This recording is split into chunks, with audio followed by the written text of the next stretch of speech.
갈라디아서 몇 장을 내려야죠? 자, 읽어드리겠습니다. 이걸 생각하고 있습니다. 기도 안 한다고 그러지 마시죠. 아까 다 기도했으니까. 먼저 바울과 예루살렘 지도자에 관한 내용이 2장 1절에서 시작합니다.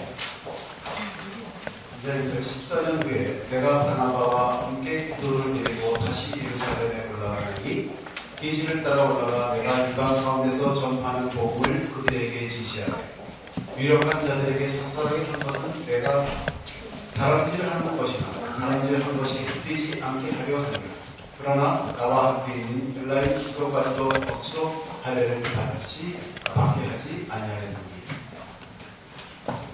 저희가 어제 전체적인 인스트럭처를 하고 또 배경을 설명드리고 그 다음에 이제 1장을 이제 한번 봤죠. 근데 우선 저희가 처음부터 1장서부터 그 문제가 뭐였습니까? 그 갈라디아서의 전체적인 문제가 할례와 개종자, 그렇죠? 할례를 받게 하는 것이 개종자 의식을 강요하는 것이다. 이것을 이해하지 않으면은 우리가 갈라디아서를 볼 수가 없어요. 네. 그러니까 그런 개념에서 이제 지금 설명을 드리는데 지금 2장, 3장에서부터는 왜 우리가 그렇게밖에 이해할 수 없게 이해해야 되는가 하는 것을 이제 설명을 드릴 수 있는 기회가 되는 거예요. 2장, 3장에서 그런 것을 이제 보시고 다시 설명을 드리겠습니다. 여기 보시면은 바울이 두 번째 예루살렘에 갔다고 했습니다. 보면은 사도행전 11장에 보면은 마지막에 보면은 사도 바울이 저기 올라가죠. 예루살렘에 바나바와 같이. 잠깐만요. 여기 이게 좀 틀린 게 있어서 이 슬라이드가 잘못하겠어요.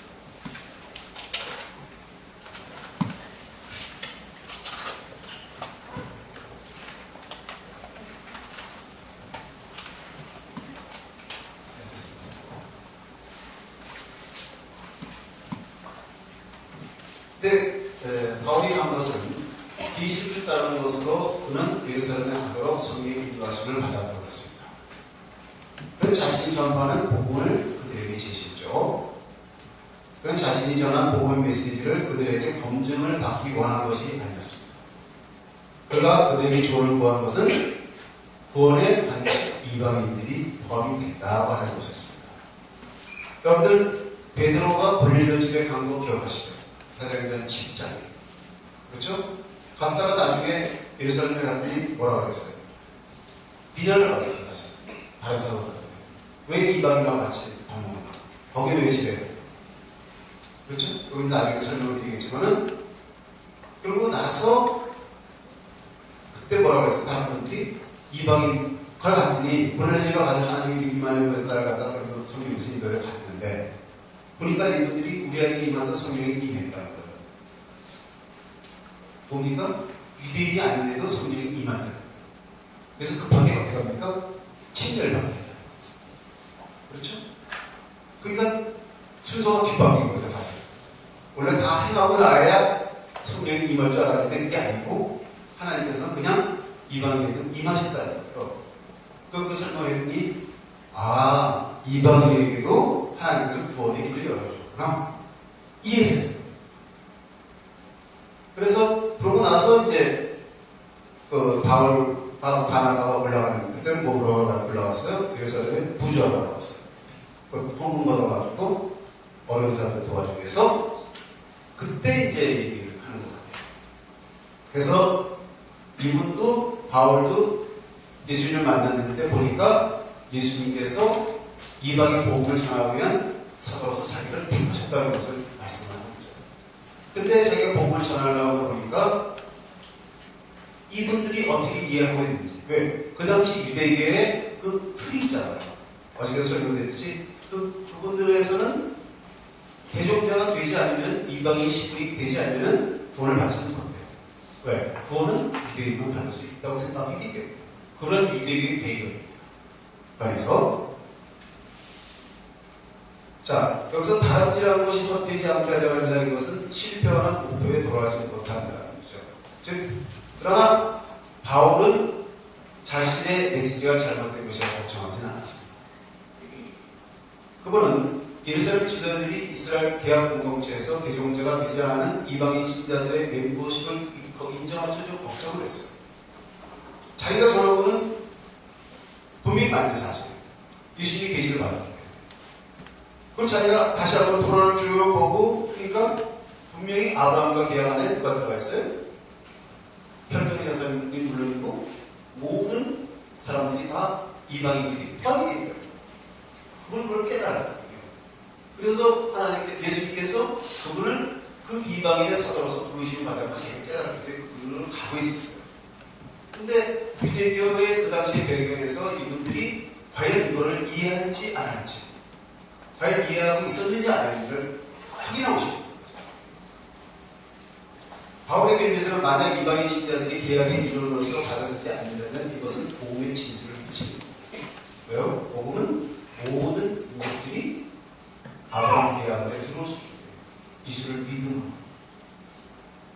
그래서 복음은 이방인 수박을 포함하는 것입니다. 갈라디아 3장 8절. 또 하나님이 이방을 믿음으로 말미암아 의로 정하신 것을 성경이 알고 먼저 아브라함에게 복음을 전하되 모든 이방인이 너로 말미암아 복음을 받으라 했느니라. 이렇게 말미암아 되지만 사실 저는 이 말미암아라는 걸 싫어하거든요. 너로 말미암아 아니고 너 안에서. 제가 이건 수차례 여러분들한테 설명한 걸 저는 기억을 하는데 창세기 12장 3절에서 모든 민족이라는 건 사실 패밀리거든요. 그분들이 네 안에서, 너로 말미암아가 아니고 네 안에서요. 말미암아 그러면요, 구원을 받았지만 따로따로 논다는 거예요. 그래서 Jewish Publication Society, JPS 같은 데서는 by you로 번역합니다. in you가 일반적인 영어에서 in you 번역합니다. 왜 그럴까요? by you라면 구원은 일단 복을 받아. 그래서 메시지 주도표에서 조금 저간 사람들은요, 저보고 이제 그러죠. 예수님 구원을 받았잖아. 토라는 그렇게 지킨다고 애쓰느냐. 토라는 유대인한테 준 건데. 왜? 너무 말미암아 복을 받는다고 했으니까. 그래서 축복인데 토라가. 축복 10%도 많고 다른 데 다 많은데 왜 하필 토라 가지고 덤벼드느냐. 그래요. 근데 이거는 거기 해석하고 말하면 말미암아. 그러나 성경에서는 분명히 인유입니다. 너 안에서. 그렇죠? 아브라함 안에서. 아브라함 자손이 누굽니까? 예수님 안에서. 네.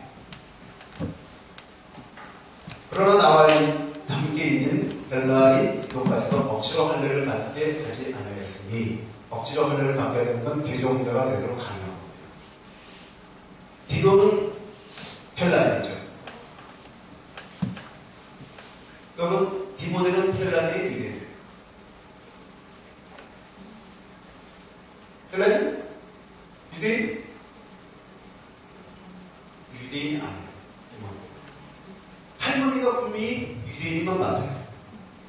그러나 미슈나에 의하면 이방인 남자와 유대인 여자가 결혼해서 애를 낳잖아요. 그러면 이방인이에요. 아시겠어요? 이방인 남자가 개종자가 되면은 유대인을 인정을 해요. 유대인이니까. 그러나 이방인 남자가 그냥 개종을 안 하고 이방인으로서 있으면서 부인이 그냥 유대인이다 그러면 그 남은 자녀는 다 그냥 이방인이에요. 그렇게 디모데는 처음부터 할례를 안 받았었어요. 근데 나중에 할례를 받았죠. 그럼 유대인이기 때문에 받은 건 아니에요. 제가 기억을 해요. 왜? 그냥 하나님 말씀의 계명에 따르면서 받는 거라고 저는 생각을 해요. 유대인 학자들도 보면은 다 그렇게 입혀요. 디모데는 유대인이 아니에요. 여기서 할례라는 용어는 유대인을 의미하며 무할례라는 용어는 비유대를 의미하는 걸로 씁니다. 그렇죠? 여기 보면 그 성경에서 보면은 그 로마서도 그렇고 할례를 받은 자 할례를 하면 무할례. 그건 유대인이냐 유대인이 아니야. 그렇죠? 예루살렘 지도자들은 디도에게 그의 공동체에 들어올 수 있도록 개종자가 되기를 요구하지 않았어요. 그분들도 바울은 할례 계명을 논의하지 않았습니다. 그가 반대한 것은 랍비에 의해서 발전된 개종 의식이에요. 할례 그 자체가 나쁜 게 아니거든요. 없어져야 계명이 아니거든요. 할례는 분명히 바라요. 왜? 하나님 말씀에 순종하는 믿음의 상징이에요. 내 과거를 잘라내고 그리고 하나님 앞에 새로운 내가 다시 태어나는 거예요. 그거를 의미하는 것이 할례거든요. 제가 아까도 전 시간에 말씀드렸잖아요. 할례는 마음의 할례를 궁극적으로 뜻하는 거예요. 그러나 그것이 항상 우리는 뭐라고 생각합니까? 영적인 것과 육적인 것이 같이 가는 거예요. 하나님 말씀이시죠. 그러니까 똑같아요. 마음의 할례를 갖다 우리가 민만대로 해서 육체의 할례를 받아요. 근데 그 육체의 할례를 끝나는 것은 그냥 육체의 할례예요. 네. 결국 뭡니까? 대종자 의식은 그냥 육체의 할례로 끝나는 거예요. 거기에는 그 도에 속한 자들이가 있으나 대종자가 된 이방인들만이 완전한 개혁의 이론이 된다고 가르치는 일이 있었어요. 분명히 그 메시아의 개종 안에 그 당시에 유대인들이 있는데 그분들이 분명히 예수님을 믿는 사람들이 있지만 그분들 가운데서는 그 당시에 유대교의 그 개종자 의식에 대해서 그렇게 심각하게 생각하지 오히려 더 중요하게 생각했을 수도 있어요. 그러니까 그분들이 그거 가지고 트집을 잡기 시작하는 거예요. 네. 이방인이 들어오고. 근데 이미 베드로도 그렇고 바울도 그렇고 체험했어요. 베드로는 아주 강력한 체험을 했잖아요. 은혜의 집에 가서. 바울은 다메섹을 돌아다니면서 의인들을 돌아다니면서 북아라비아를 돌아다니면서 복음을 전하면서 그 동네는 다 이방인 동네잖아요. 원래 그 동네가 이방인 동네니까 다메섹 쪽. 거기 가서 복음을 전하는 것은 이방인들 복음 전하는 거예요. 체험을 했어요. 그리고 또 갈라디아를 쭉 소화시키는 물론 처음에는 어디를 갑니까? 유대 회당을 갑니다. 그러나 그 유대 회당을 통해서 어디로 갑니까? 항상 이방인들 복음을 전하죠. 이는 가만히 들어온 거짓 형제들 때문이라 그들이 가만히 들어온 것은 그리스도 예수 안에서 우리가 가진 자유를 엿보고 우리를 종으로 삼고자 함이로되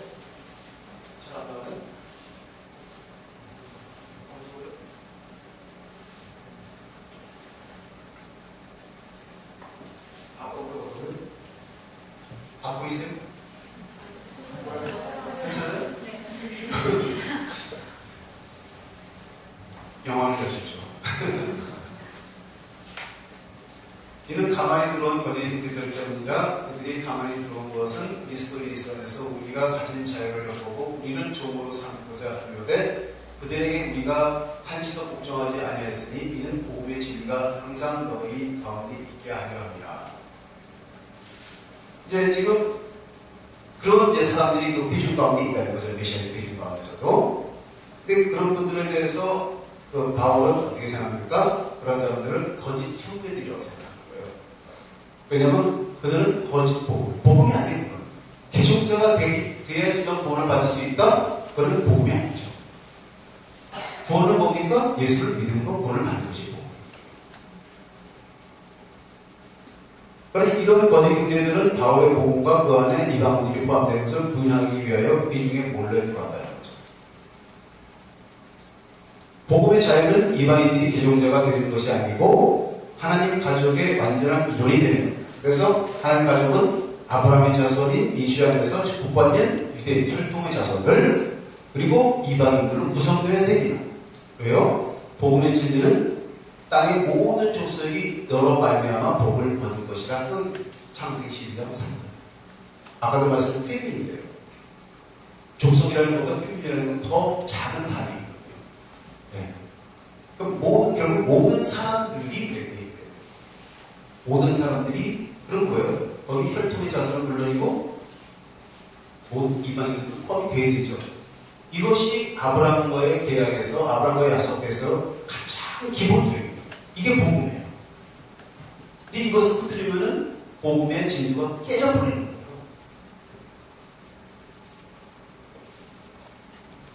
자, 근데 메시아 안에서 우리들의 자유, 그것은 무엇이며 그렇지 않은 것은 무엇이냐? 여기 보면 자유 혹은 해방, 그런 번역된 헬라어가 있습니다. 엘유데리아라는 것인데 갈라디아서 4번 나옵니다. 갈라디아서 2장 4절은 이는 가만히 들어온 거짓 영들 때문이라 그들이 가만히 들어온 것은 그리스도 예수 안에서 우리가 가진 자유를 엿보고 우리를 종으로 삼고자 합니다. 그 다음에 5장 1절에 보면 그리스도께서 우리를 자유롭게 하려고 자유를 주셨으니 그러므로 굳건하게 서서 다시는 종의 멍에를 매지 말라. 5장 13절에 형제들아 너희가 자유를 위하여 부르심을 입었으나 그러나 그 자유로 육체의 기회를 삼지 말고 오직 사랑으로 서로 종으로 하라. 여기 4번이라는데 5번이네. 그렇죠? 근데 4번이에요. 명사로서. 여기 보면 자유를 주셨으니 근데 우리나라 표현은 명사로 보이죠? 근데 사실 원어는 동사예요. 네. 그러니까 명사로서 은 이분입니다. 요걸 이렇게 볼 줄 알아요. 그래서 저는 우리가 4번 나옵니다. 맞습니다. 그렇게 중요한 거 아닙니까?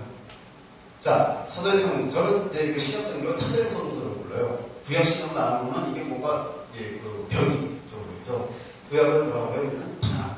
그렇죠? 예수님이 뭐라고 했어요? 너희가 나에 대해서 모세 율법과 예언서와 그리고 시편에 나에 대해서 뭐라고 했냐? 이렇게 물어보고 있어요. 그거 24장 44절인가요? 그 시편은 선포자의 진출이 나오는 거죠. 그렇죠? 그러니까 탄압, 토라, 네비, 케투. 그러니까 탄압. 그리고 신약성경은 우리가 사도들이 쓴 거룩한 문서예요. 그래서 사도의 성서라고 저는 이렇게 부르고요. 아무튼 신약성경을 분류하는 사도의 성서의 다음에서는 엘리데이라는 동서형이 죄의 노예부터 해방을 설명하는 게 사용됩니다. 특히 로마서 1장 17절 18절 보면은 하나님께 감사를 하다 너희가 본래 죄의 종이더니 너에게 전하여 준 바 교훈의 문을 마음으로 순종하여 죄에게서 해방되어 의에게 종이 되었느니라 이렇게 되어 있습니다. 근데 갈라디아에서는 바울은 엘리데이아를 죄의 노예부터 해방으로 사용하지 않습니다. 그러니까 같은 단어라 할지라도 그 의미가 조금씩 틀려지게 쓰여지는 데가 있는 거예요. 그걸 이해해야 돼요. 전통적으로 바울이 갈라디아에서 사용한 엘리데이아를 율법에 복종하는 요구로부터 해방을 의미한다고 이해가 되어 왔었습니다. 저도 옛날에 그렇게 이해했었어요. 그래서 이제 그런 것들 많이 있죠. 옛날에 그 성회 같은 데 가잖아요. 그럼 우리가 율법으로 해방됐습니다. 할렐루야! 막 할렐루야! 이러잖아요. 근데 우리가 율법에서 해방이 됐어요? 주의에서 해방이 되는 거죠. 그렇죠? 좀 그때 보면 지금 생각하면 좀 웃음이 나요. 근데 그건 또 그때 또 그게 그런 줄 알았어요. 네, 그게 참 이상한 거죠. 사람이 그래요. 아직 내가 하나님이 때가 안 됐었나 봐요. 그러나 이것은 갈라디아에서 바울이 가르치는 의미가 아닙니다. 자, 바울은요, 야고보와 지도자로부터 자신의 복음의 메시지를 확인하고자 예루살렘에 온 것입니다.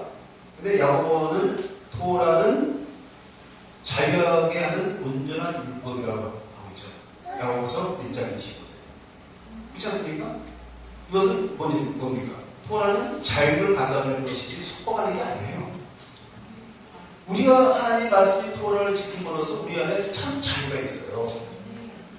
우리가 세상을 쫓아가는 것은 자유가 아니에요. 이 자유인 것처럼 보이지만 우리가 하나님의 나라의 시민권을 가졌잖아요. 예수를 믿음으로 하나님의 그 축복의 계약 안에 들어가 있어요. 그것은 뭡니까? 그 계약 안에 들어가는 것은 이스라엘의 한 이론이라는 얘기예요. 그래서 시민권이 있다는 거예요. 우리 이스라엘에. 지금 영적인 시민권이 있지만 언젠가 육적인 시민권도 예수님 오시면 주어지겠죠? 저는 그렇게 믿어요. 이스라엘의 하나님의 나라입니다. 그러면 우리가 하나님의 나라에서 하나님의 법을 따라서 사는 것이 참 자유지. 이 세상 법을 따라 사는 게 자유가 아니잖아요. 예를 들어서 한국에서 한국의 법을 어기면 어떻게 돼요? 한국의 법을 어기고 마음대로 사는 게 자유예요? 내가 내 마음대로 산다고 자유롭게 산다고 해서 한국에서 만약 사람들을 죽이고 도둑질하고 마약하고 그 자유입니까? 그건 자유가 아니잖아요. 마치 그런 법을 같아요. 우리가 하나님의 법대로 사는 것이 그것이 자유예요. 우리가 대한민국의 법을 서로 다 잘 지키면 어떻게 됩니까? 상황이 되잖아요. 사실은 지금 대한민국이 또 어렵죠? 왜 그래요? 다 쉽지 않잖아요. 정치하는 사람. 그렇잖아요. 제가 정치 얘기하려는 건 아닌데, 죄송합니다. 그럼 예를 들면 그렇다는 얘기예요. 우리 그런 것들을 좀 알아야 돼요. 모든 사람들이 정말 하나의 원칙을 세워놓은 것을 갖다가 잘 지킨다고 그러면은 문제가 없어요. 그리고 우리가 믿는 사람들이 하나님의 말씀 안에서 하나님의 원칙 안에서 잘 지키고 산다면 문제가 없잖아요. 그것이 자유예요. 그것이 우리한테 자유를 갖다 주잖아요. 네. 바로 보세요. 토라가 거룩하고 의로우며 선하다고 그러잖아요. 로마서 7장 12절. 그리고 또한 본래는 신령하라고 그러잖아요. 로마서 7장 14절. 그리고 바울이 고백하기는 내 속사람은 하나님의 법을 즐거워한다고 고백을 하잖아요. 그러한 하나님의 법이 그게 우리를 속박합니까? 속박하는 게 아니죠. 우리의 잘못된 것들을 바로 잡아줘. 그렇죠? 우리가 바른 길을 갈 수 있도록 우리를 인도해 주잖아요. 그것이 우리가 그런 것을 우리가 그 안에서 그걸 순종하는 삶을 우리한테 참 자유가 얻어지는 거죠. 근데 그 당시에 널리 알려진 납비의 가르침에 있는 이스라엘 사람만이 하나님으로부터 계약의 축복이 보장된다고 했습니다. 그래서 유대인에게는 태어난 것도 갖고 있는 권리가 있어요. 이것이 이제 계약의 축복을 들어갈 수 있는 거예요. 유대인이 혈통의 자손입니다. 그런데 이방인은 어떻게 할 수 있느냐? 개종자가 돼서 유대인 신분을 가져가는 거예요. 그래야 축복을 받게 되는 거예요. 근데 토라를 지킴으로 이스라엘 백성으로서 신분을 유지하고 성문 토라, 모세오경 그죠? 구전율법, 납배에 의한 구전율법을 지키는 거예요. 토라를 지키는 거예요. 왜냐하면 토라를 지킴으로써 계속해서 자기의 신분이 유지될 수 있다고 생각을 하는 거죠. 구원을 이미 받았어요. 제가 아까 말씀드린 구원을 받기 위해서 하는 게 아니니까 구원에서 탈락될까봐. 아시겠습니까? 자칫 잘못하면 우상숭배로 갈 수 있으니까 그거를 막기 위해서 대립쳐놨다고 생각을 하는 거죠. 특히 오랄토라는 더 심합니다. 네. 그 당시에는 예수님 당시에는 소위 말하는 그 성문 토라와 오랄토라가 하나님 묶여 있었어요. 지금도 마찬가지예요. 유대인. 그러니까 토라를 갖다가 해석을 하기 위해서는 오랄토라가 있었어야 돼요. 그들 안에. 제가 어저께 말씀드렸지. 예를 들어서 국정교 가서 국정 참모서 하는 날에 진짜 뭐 그렇게 이해하시면 이해하기 쉬워요. 그들이 가지고 있었던 오랄 토라에 맞춰서 토라를 행하지 않으면 토라를 어긴다고 생각을 했어요. 그래서 토라를 폐한다. 예수님이 토라를 내가 폐하고 하지 않았다. 그렇게 얘기했습니다. 그것이 그 당시의 생각들이에요. 지금도 마찬가지입니다. 항상 그래서 그분들은 오랄 토라가 뭔데? 지금 우리 목사님을 치치드 사신 걸 아는데 치치드가 있잖아요. 이 치치드 원래 무슨 색깔이어야 돼요? 청색이 들어가야 돼요. 근데 이번 유대인이 지금 뭐예요? 청색 없어요. 청색하고 하면 여러분 제가 이제 이스라엘 청색하고 하더니 너 무슨 어디 파냐고 물어보니까 왜? 그 사람부터 뭐 하는 거예요? 여러분들 그것도 질이 붉으냐 얇으냐 아시겠어요? 그것도 틀려요. 네. 근데 왜 그 사람들이 이게 흰 걸까요? 염색이 줄이려고? 왜 테일의 염색이 비싸거든요? 그건 아니죠. 왜? 그 사람들이 오랄 토가 있다. 성전이 무너지고 지난번에 설명드린 것 같은데 성전이 무너지고 나서 청색 염색을 드릴 수 있는 조개가 지중해에서 잡히지 않기 시작했어요. 그러니까 이분들이 도저히 청색 이 색깔을 낼 수가 없어. 트와일라이트라는 하늘 색깔이거든요. 하늘이 바다의 빛의 색깔이 똑같아요. 하늘은 바다의 빛의 색깔. 그리고 마치 메시아의 심벌이거든요. 하늘. 근데 이게 없으니까 어떻게 해요? 그냥 할 수 없으니까 라면들이 그냥 힘으로 그라 이 개종을 했어요. 탈무드에. 탈무드는 언제입니까? 300년 400년도에. 그렇죠? 그런데 계속 이거를 거의 1000년 넘게 했잖아요. 1000몇 백년 했죠. 그 사람들이. 이제 그게 이제 타성이 저열하더라고요. 그래서 나중에 이제 발견이 되고서부터 얘기하는데 1948년 이스라엘이 독립하고 나서부터 또 조개가 잡히기 시작해요. 아시겠어요? 그래서 유대인들도 깜짝 놀랐죠. 그때부터 이 청색이 나오기 시작합니다. 그래서 지금 유대인들이 거의 다 안 해요. 메시의 주인이라고 할까? 네. 메시의 주인은 해요. 근데 유대인들은 거의 안 해요. 왜? 그들이 성분 토라보다 오랄 토라의 치킨. 아직. 그게 주권 증거가 되는 거죠. 네. 그들이 아직 그래요. 자, 바울에게는 계약의 이루어지는 것은 하나님의 은혜로 말미암은 것이지 태어나서부터 권리하든지 이렇게 살려고 노력으로 얻어지는 것이 아닙니다. 아브라함이 어떻게 해서 하나님의 의롭다고 했어요? 하나님 믿으니까. 그분이 의로울 만한 게 하나도 없었어요. 근데 그냥 의롭다고 하니까. 하나님을 믿으니까. 예. 그러니까 하나님 앞에서 계약해. 하나님 축복의 계약입니다. 왜 계약이 이루어지는 것은 예수를 믿음으로 말미암았어요. 계약의 이루어로 존재할 수 있는 것은 믿는 자를 의롭게 살려고 하시는 성령의 거룩하신 역사입니다.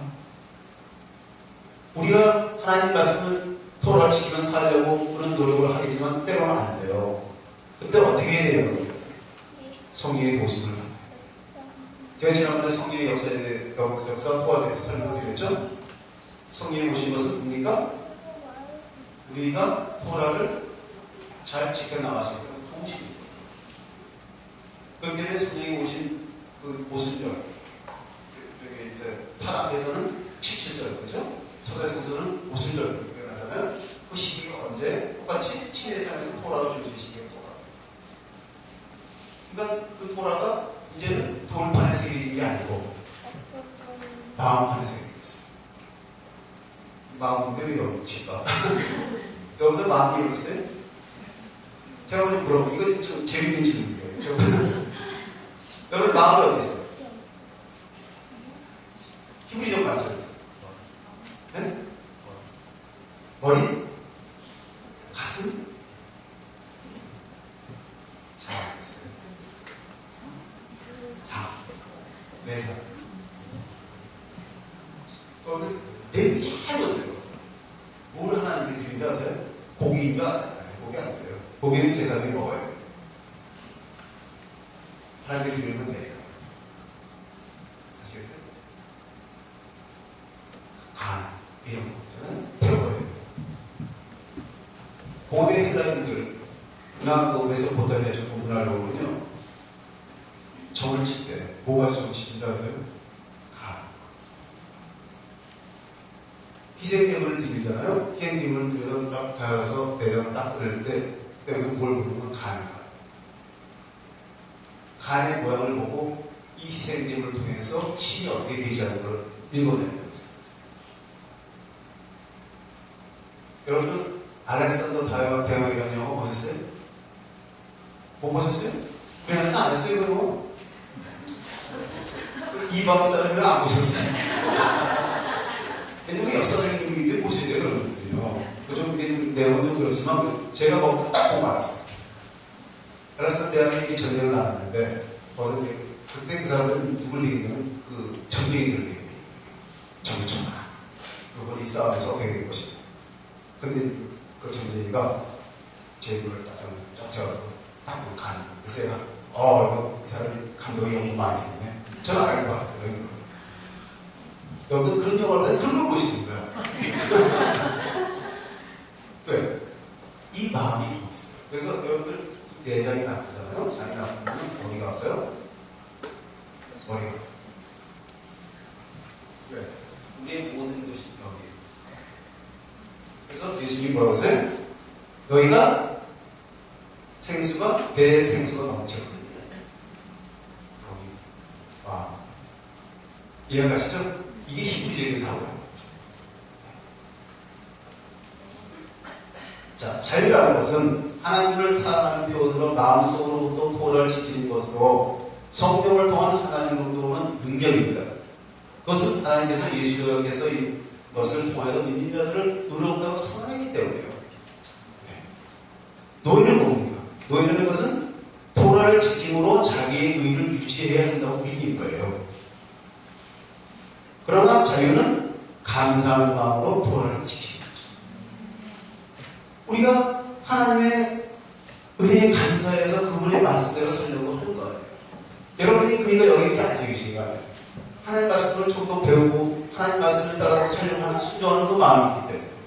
그렇죠. 굉장히 중요해요. 그게 여러분들이 가지고 있는 자유예요.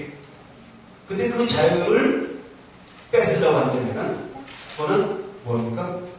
노예를 만드는 거예요. 그러니까 어저께 제가 설명드렸지만은 이 메시아의 운동이 벌어졌는데 와서 보니까 중간에 어떤 사람이 생기나요? 유대교 개종한 사람들이 생긴다고 그랬잖아요. 그건 뭐예요? 자기가 가지고 있는 자유를 버리는 거예요. 왜? 유대교에서 개종한다는 것은 유대인의 신분을 갖겠다는 거예요. 유대인 신분에 가져야만 뭔가 자기가 이루는 것 같이 보이거든요. 근데 그거는 참 자유가 아니라는 거죠. 네. 그건 참 자유가 안 되죠. 노예는 문화적이고 종교적인 필요에 대해서 토라를 지키는 것이 노예입니다. 우리는 어떤 종교적인 모임으로 모이는 게 아니에요. 하나님을 사랑하고 그분의 말씀을 따르고 그분의 말씀을 따라 살기 위해 배우고 있을 거예요. 그렇죠? 우리에게 자유가 있기 때문에 그래서 자유하게 하는 온전한 율법을 들여보고 있는 자는 듣고 잊어버린 자가 아니요 실행하는 자니 이 사람이 그 행하는 일에 복을 받으리라. 우리가 복이 자유하는 그 율법을 듣고서 우리를 자유하게 해주는 그 율법을 토라를 배우고서 잊어버리면 소용이 없어요. 실천을 해요. 한꺼번에 다 할 수는 없어요. 그렇죠? 그러나 하나씩 해간다는 그 조금씩 그렇죠? 하나씩을 여러분이 매일매일 삶 속에서 이어보세요. 앞으로 1년이 지나고 2년이 지나고 1년, 2년 금방 가요. 제가 메시아에 간지 얼마 전에 갔는데 10몇 년이 훅딱 지나갔어요. 네. 그러다 보니까 저도 조금 많이 눈이 떠지더라고요. 처음에 진짜 힘들었어요. 네.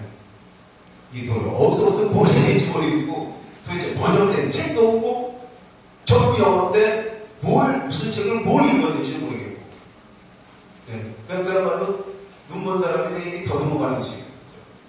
그리고 몇 년을 지나면서 저기서 눈다 이렇게 하면서 정말 갈등도 많이 했죠.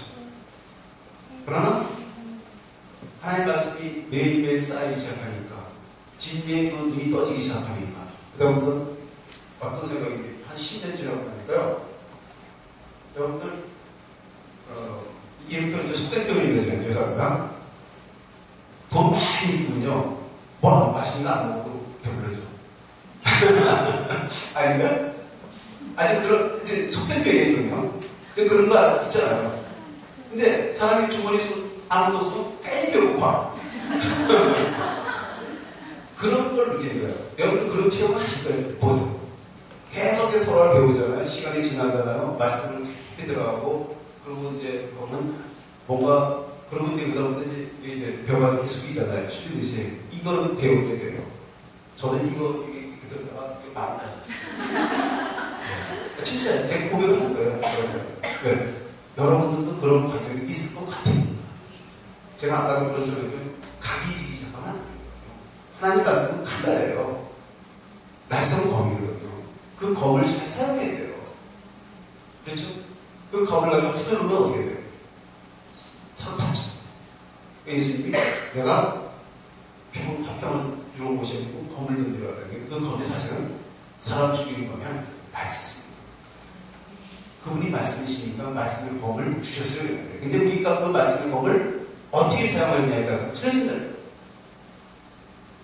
그게 중요합니다. 2장 6절입니다. 유력하다는 이들 중에 본래 어떤 이들인지 내게 상관이 없으며 하나님은 사람을 외모로 취하지 아니하니 저 유력한 이들은 내게 의무를 더하여 준 것이 없고 여기 내게 의무를 더하여 준 것이 없고 하는 것은 예루살렘 지자들은 바울이 가르치는 복음에 무엇을 바꾸거나 더하지 않았습니다. 바울이 이방인을 갖다 이 복음을 전하고 있어 하고 전했더니 거기에 대해서 당신이 뭐 개종적으로 해야 되는데 뭐 어떻게 이거 합니까? 할례밖에 합니까? 이걸 얘기를 안 한다는 거죠. 그렇습니까? 제가 보기에는 아마 베드로가 경험한 걸 듣고 이미 알고 있었기 때문에 같이 할렐루야 했을지도 몰라요. 분명히 했을 거예요. 네. 그것은 뭡니까? 예루살렘 진료자는 이방인들에게 복음의 메시지죠. 개종자가 되도록 요구하지 않았습니다. 바울은 예루살렘 지도자들의 중요한 지위를 가볍게 여기지도 바울은 단순히 자신이 이방인들에게 전파하고 있는 것은 사람으로부터 가는 하나님부터 온 복음의 메시지라고 확언합니다. 이미 1장에서 얘기했잖아요. 자기가 받은 것이 예수님한테 직접 받은 거죠. 그것도 뭐라고 했어요? 예수 그리스도와 또 그분을 죽은 자 가운데서 다시 살리신 하나님 두 분을 증인을 드립니다. 그렇죠? 아주 굉장히 희귀적인 개념이에요. 두 분의 증인이 있어요. 네. 도리어 그들은 내가 무할례자에게 복음을 전함을 맡은 것이 베드로가 할례자에게 맡음과 같은 것을 보았고 베드로에게 역사하사 그를 할례자의 사도로 삼으신 이가 또한 내게 역사하사 나를 이방인의 사도로 삼으셨느니라. 또 기둥같이 여기는 야고보와 게바와 요한도 내게 주신 은혜를 알므로 나와 바나바에게 친교의 악수를 하였으니 우리는 이방인에게로 그들은 할례자에게로 가려 합니다. 다만 우리에게 가난한 자들을 기억하고 부탁했으니 이것은 나도 본래부터 힘써 행하여 왔노라. 바울이 어떻게 하나님의 은혜를 알았습니까? 그것은 그가 전파한 복음으로부터 맺은 열매를 통해서. 로마서 1장 16절이거든요. 내가 복음을 그러지 않으니 이 복음은 모든 믿는 자에게 구원을 주시는 하나님의 능력이 됩니다. 먼저 유대인에게요. 그리고 율라의 복음은 반드시 어떻게 됩니까? 유대인에게, 혈통의 자손에게, 또 그 다음에 모든 이방인에게 전해져야 됩니다. 그 안에서 하나님의 열매가 맺혀진다. 그래서 그의 복음의 메시지를 통해서 많은 이방 신자들이 결심됐죠. 그것이 하나님의 성령의 역사심이 증거가 됩니다. 자, 여기 2장 7절, 10절, 이거는 좀 번역이 좀 틀립니다. 이거 표준세 번역 이렇게 맞죠? 왜냐하면 제가 개정이라고 표준세로 비교해보니까 이게 또 번역이 틀려요. 근데 빠져있는 게 있어요. 개정 번역이에요. 끌리는 여러분들 설명하고 있습니다. 도리어 그들은 베드로가 받은 할례 받은 사람에게 복음을 전하는 일을 맡은 것 같이 내가 할례 받지 않는 사람에게 복음을 전하는 일을 맡은 것을 알게 되었습니다. 그들은 베드로에게는 할례 받은 사람에게 복음을 전하게 하시려고 서도지를 주신 나에게는 할례 받지 않은 사람에게 복음을 전하게 하시려고 서도지를 주셨다는 사실을 깨달았습니다. 그래서 기둥으로 인정받는 야고보와 게바와 요한은 하나님이 나에게 주신 은혜를 인정하고 나와 바나바에게 오른손을 내밀어. 이 오른손이 내밀어가 빠져있어요. 개정력이. 여러분 성경 개정력이죠? 빠져있어요. 제가 이걸 설명드리기 위해서 표준세 번역을 여겼는데, 자, 오른손을 내밀는 친교의 약수를 했다는 것은 뭐냐?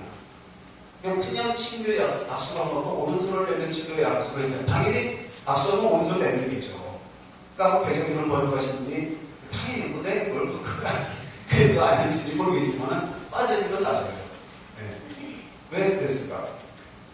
손을 드는 것은 서약 혹은 선사하는 것을 의미하는 것을 써야 돼요.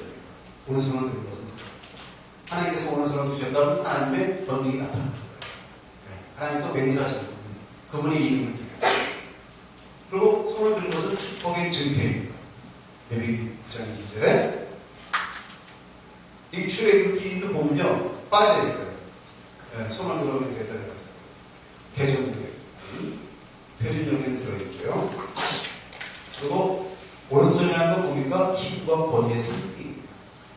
그래서 그 힘과 권위의 상징이 뭡니까? 베드로와 바들에게 각각 유대인과 이방인의 사도로서 서로 악수하는 거예요. 서로 잘해봅시다.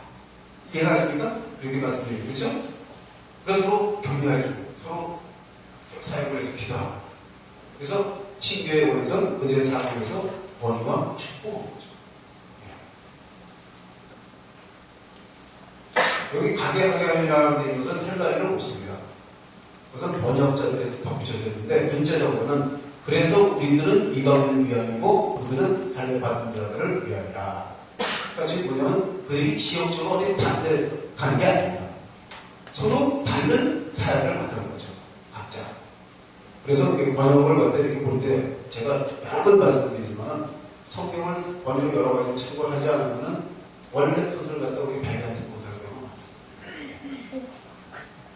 그래서 그분들은 자신의 책임과 사명의 초점을 확인했습니다. 그리고 바울은 유대인들 가운데 가나안인들을 기억하고 있었죠. 이 사도행전 11장 보면은 아까 가나안 사람들을 위해서 구조하러 간다고 했잖아요. 한국에서는 구조라고 되어 있는데 그렇게 얘기한 거죠. 그런데 문제가 생겼어요. 베드로 선생님께서 게바가 안디옥에 이르렀을 때 책망받은 일이 있기로 내가 그를 대면하여 책망하였다. 야고보에서 어떤 이들이 이르기 전에 게바가 이방인과 함께 먹다가 그들이 오매 그가 할례자들을 두려워하여 떠나 물러나가며 남은 유대인들도 그와 같이 외식함으로 반환하러 그들의 외식이 위협되었느니라. 게바는 베드로의 이름이죠. 행동 분명히 잘못된 거죠. 그는 예루살렘에서 유대인 계중으로부터 유대인이 올 때까지는 스스로 이방인들과 같이 함께 식사를 했습니다. 예루살렘에 리더 누가 있었어요? 야고보였었죠. 그죠? 그래서 사람들이 오니까 같이 밥을 먹다가 안디옥에서 밥을 먹다가 그냥 싱그러워 그랬어요. 이게 문제가 돼요. 왜 문제가 되냐면서 그 식사하다가 일어난 것이 이방인들과 함께 식사하는 것은 일부 랍비들에 의해서 금지된 겁니다. 네. 보통 식탁에서부터 떠난 것은 베드로가 참된 계약의 이론이란 유대인들만이라고 생각한 것이 되는 겁니다. 저 사람들 와서 안 되겠네. 내가 저 사람들을 오해받겠네 하고 쑥 떠나갔어요. 그게 뭡니까? 베드로가 바울에게 친교에 오른손을 내민 것은 그가 이전에 찬사했는데 상반되는 겁니다. 분명히 뭐라고 했어요? 이미 그들이 서로 악수했잖아요. 잘해봅시다 하고. 그렇죠? 즉, 그 잘해봅시다 우리가 나는 유대인의 사도로서 당신은 이방인의 사도로서 서로 권위를 인정한 거예요. 서로요. 그럼 뭡니까? 이방인도 하나님의 축복의 야브라함 계약 안에 들어올 수 있다는 거예요. 그걸 인정한 거잖아요. 근데 지금은 딴 행동을 벌이고 있어요. 자, 그래서 이걸 우리가 이해해야 돼요. 왜 떠났을까, 이분이? 그래서 초기 유대교의 식탁 교제라는 걸 이해해 보기로 했습니다. 출애굽기 34장 13절 15절은 식탁 교제에 관한 랍비의 율법의 근거가 되는 구절입니다. 출애굽기 34장 14절에 보면은 너는 도리어 그들의 단을 걸고 그들의 주상을 깨뜨리고 그들의 아세라상을 찍을지어다 너는 다른 신에게 절하지 말라 주는 질투라 이름하는 질투의 하나님이니라. 너는 산과 그 땅의 거민과 언약을 세우지 말지. 이는 그들이 모든 신을 음란히 섬기며 그 신들에게 희생을 드리고 너를 청하며 네가 그 희생을 먹을까 함이여. 그래서 이 토라 본문에서 랍비들은 우상에 드린 어떤 음식이라도 먹으면 우상 숭배에 참여하는 것이 된다고 이렇게 인정을 했어요. 그래서 이방인들은 정기적으로 집에 있는 우상에게 그들의 식탁에 있는 음식물을 드렸는데 유대인과 이방인이 함께 먹는 것은 우상 숭배에 참여할 가능성이 있다는 거죠. 이방인들 집에 가서 밥을 먹잖아요. 그러면 같이 뭡니까? 그 이방인들은 우상이 있어요. 이렇게 잘 있다고 생각해요. 있고 거기서 식탁에다가 자기들이 먹은 걸 갖다가 올려놓고 그리고 밥을 먹어요. 지금 일본에 가면 그런 데가 있거든요. 일본에 여러분들 들어보셨어요? 불단이라고 있더라고요. 그 사람이 항상 거기다가 포트에 놓고서 근데 거기다가 이제 뭐 음식들이 좀 가까운 사람들이 있고 그래요. 그럼 이제 저녁에 밥을 먹는 거예요. 그 뭐예요? 우상에 관련된 거. 그렇죠? 그러면서 또 그 침을기 들어갈 때 보면요. 침을기 대문을 열고 이러는데 옛날에 대문이 다 작아요. 대문이 조그마요. 왜? 외부 사람들을 못 들어오게 하고 있어요. 창문도 없고. 그러면 거기 들어갈 때 머리를 여기 숙이고 들어갈 때 보면 저기에 우상이 있어요. 그럼 우상을 쳐하고 있어요. 그러니까 절대로 안 가는 거죠. 네. 그런 배경이 있습니다. 사회적인. 근데 유대인들의 입장에서 볼 때는 우상숭배는 치명적인 주의가 납게 되는 일체 이방인들과 함께 먹는 것은 먹지 않는 게 좋다고 결론을 지었어요. 유대인들은 이미 구원을 받았어요. 구원 받는 사람들은 그들이 생각할 때요. 근데 가장 중요한 건 뭐냐면 그 구원에서 탈락될 수 있는 건 뭐냐? 우상숭배. 그렇죠? 본인이 다시 탈락될 수 있다는 거예요. 그렇기 때문에 절대 본의가 아니든 간에 거기에 가지 말아야 돼요. 같이 밥 먹지 말아야 돼요. 그러니까 그런 배경이 있어요. 또 이제 좀 더 보시면 이런 게 있습니다. 만약 이스라엘인과 이방인이 함께 식사를 한다면 그는 와인병을 그 식탁에 놓고 다른 병은 옆에 식탁에 놓은 다음에 그것을 거기에 남겨두고 나가버린다. 그 식탁에 놓여있는 것은 금하지만 옆에 식탁에 놓은 것은 허락된다. 이것이 미슈나의 인인 내용이거든요. 근데 그것도 보면요. 뭐냐? 왜 그러냐? 그 식탁에 와인병이 열려있어요. 이미 그 사람이 가기 전에. 그러니까 이 와인은 뭡니까? 우상의 헌주를 올렸을 가능성이 있다는 거예요. 그래서 그것을 유대인이 마시는 건 그만하는 거예요. 근데 옆에 있는 식당에 와인병이 열지 않았어요. 그건 왜? 아직 이 옆에 있는 식당에 있는 것은 우상에게 드려지지 않은 건데 뭐 마시면 된다는 거예요.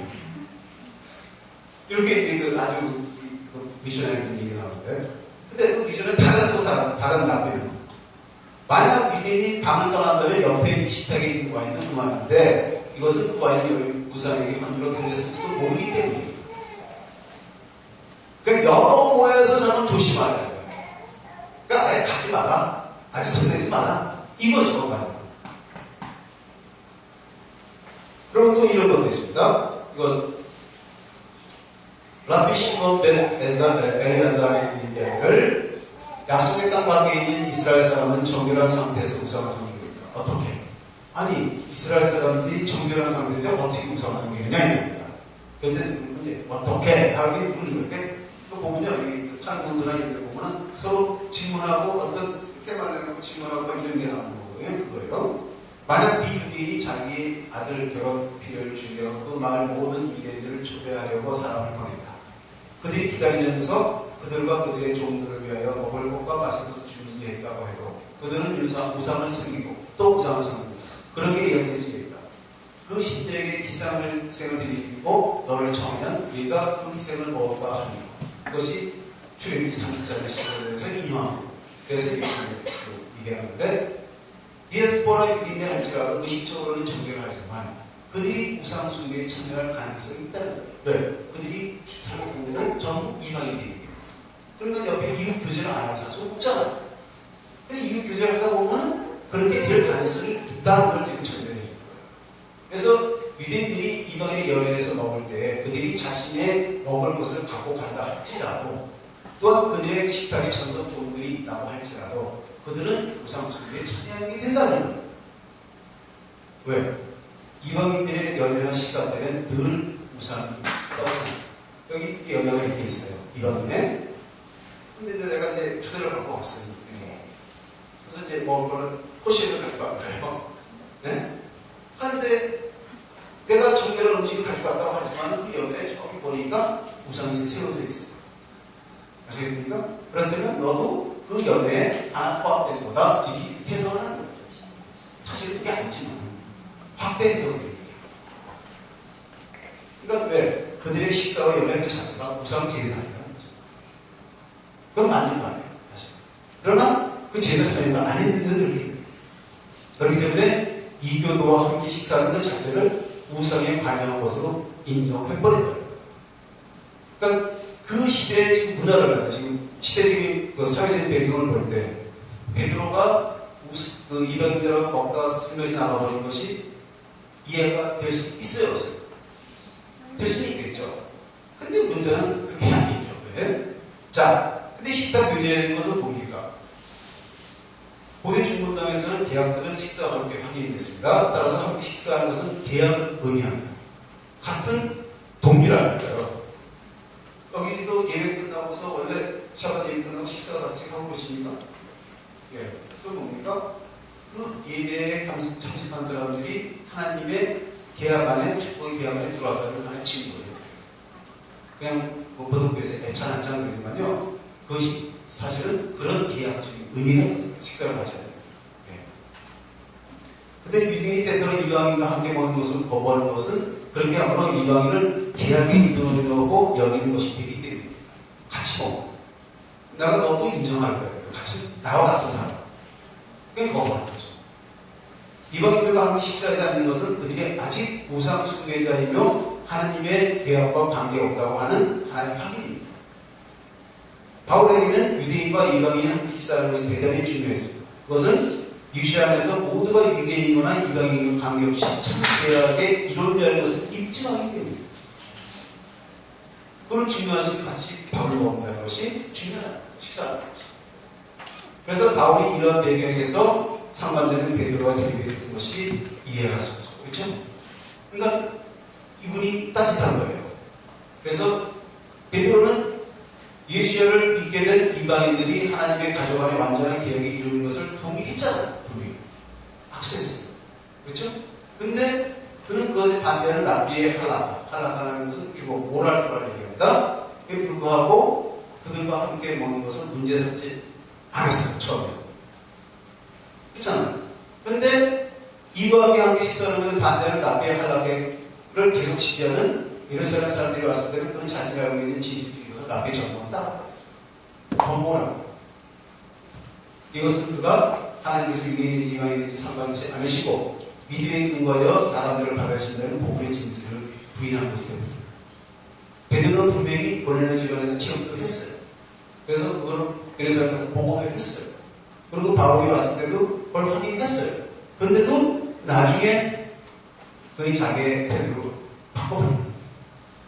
그래서 그의 행동이 위선적이라고 비난받은 것은 그가 이전에 바울의 이방인들을 위한 복음 메시지를 동의했기 때문에 바울이 베드로를 비난한 것은 그의 행동이 복음의 진수에 문제를 일으키기 때문에 굉장히 중요한 문제예요. 그러니까 나는 아마 베드로한테 대단히 바라게 돼요. 감히 수석 제자인데 베드로는 그죠? 그렇지만 복음의 진수를 깨뜨리는 것은 그건 도저히 용납이 안 돼요. 바울이 있어서 그렇죠? 자, 그러나 나는 그들이 복음의 진리를 따라 바르게 행하지 아니함을 보고 모든 자 앞에서 베드로에게 얘기해요. 네가 유대인으로서 이방인을 따라 유대인답게 살지 아니하면서 어째 억지로 이방인을 유대인답게 살게 하려고 하였는가. 복음은 바울에게 중요한 문제죠. 그렇죠? 복음의 진리는 뭡니까? 계약의 멤버십은 유대인이나 이방인이랑 같이 가고 있어요. 예수를 믿는 거. 근데 베드로의 행동은 그러한 계약 멤버십이 유대인 신분에 의한 것이 아니라 미디어에 대한 중요한 문제를 일으켰잖아요.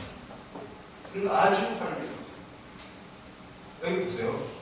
두 가지 다른 단어, 관련이 있지만 이방인이었어요. 이방인을 따르고 이것은 뭡니까? 유대인인데 이방을 따르고 유대인 할라에 오게 고집하는 것에 무관심한다는 거죠. 사실 그랬잖아요. 베드로 선생님께서. 자기도 보내는 집에 갔잖아. 그리고 동의했잖아. 그것은 뭐입니까? 유대인이지만 이방인을 따랐다는 거예요. 근데 이방인에게 유대인답게 살게 하려고 하느냐? 그럼 비유대인이죠, 이방인은. 즉, 유대인 탈락에 무관심한 태도를 생활했었는데, 그걸 강요한다. 즉, 유대인은 납배하려고 더 고집했던 유대 지방 사람들인데, 좀 말하면 뭐라고 하냐? 비꼬는 거죠, 이게. 원래 당신도 유대인이지만 이방인처럼 살았지 않느냐? 할락을 따르지 않았잖아. 할락을 따르지 않았다면 유대인이 아니에요. 근데 어찌 유대인을 살려고 어떻게 이방인에 대해서 이제 유대인을 살려느냐? 그건 뭡니까? 왜 할락화를 갖다가 유대인처럼 유대인 밖에 살려는 건 그렇게 따르게 하는 얘기예요. 할락화를 따르게 하는 거예요. 그게 아닙니다. 이해가시죠? 네. 그러니까 조금 그 뭡니까? 비꼬는 거죠. 당신이 이렇게 아니면서도 이렇게 했으면서 왜 이렇게 하느냐 이런 식으로 따르는 거예요. 그러고 나는 그들이 복음의 진리를 따라 바르게 행하지 아니함을 보고 모든 자에서 개발이 된 유대인으로서 이방인을 따르고 유대인에게 살다면서 어째 억지로 이방인에게 살게 했냐? 그것은 민족적인 신분, 그렇죠? 혈통이군들이 꼭 개종자들에 의한 계약 멤버십을 한정하는 거죠. 민족적인 신분. 그래서 바울은 계약 멤버십에 대한 하나님의 기준보다 오히려 인적 기준을 따른 위선적인 행동에 대해서 아주 신랄하면서도 또 기뻐는 말을 합니다. 그래서 베드로는 인적 기준이 실질적 교리가 없다는 것을 증명을 했어요. 그럼에도 불구하고 그가 이방인 신자의 계약에 이르는 걸 바라는 스스로 같이 식사를 했어요. 그렇죠?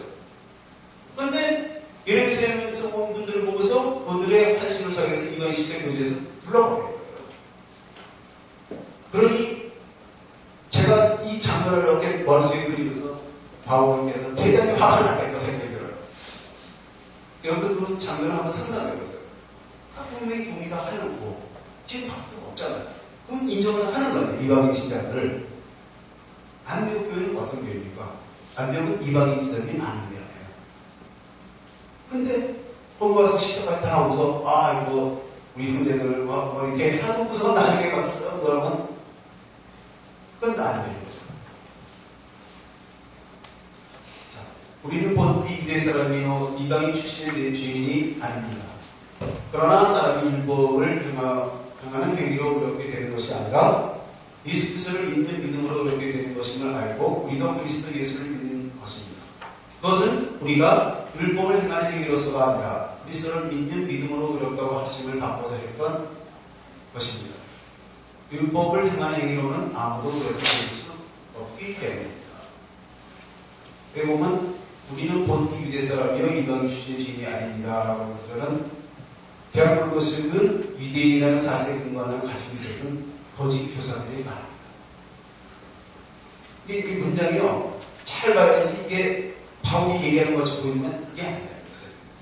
요거를 가지고 말씀드리고 싶습니다. 바울은 계약된 것이 하나님의 눈에 인정을 받는 거죠. 메시아의 믿음으로 말미암은 것을 읽어주는 것으로 거짓 것을 잘못하게 가르치는 것을 반격을 하는 거예요. 그렇게 얘기를 하지만은 그건 아니라는 거죠. 그래서 사실은 그러나라는 그 단어가 초기 헬라 사본에서 발견되지 않은 것 같아요. 팀의 교재거든요. 제가 그 나중에 그래서 저하고 나서 사본에 대한 걸 저한테 왔어요. 갈라디아를 보면은 갈라디아에서 사본들이 다 틀리거든요. 이 구절은 보면 이건 어느 방문이고 이게 쭉 나온 게 있는데 거기 보면 이게 있어요. 옛날 원래 초기 스페라 사본에는. 그래서 그런다라는 것이 들어가다 보면요, 앞뒤 문장이 바뀐 것으로 이제 이해가 될 수가 있죠.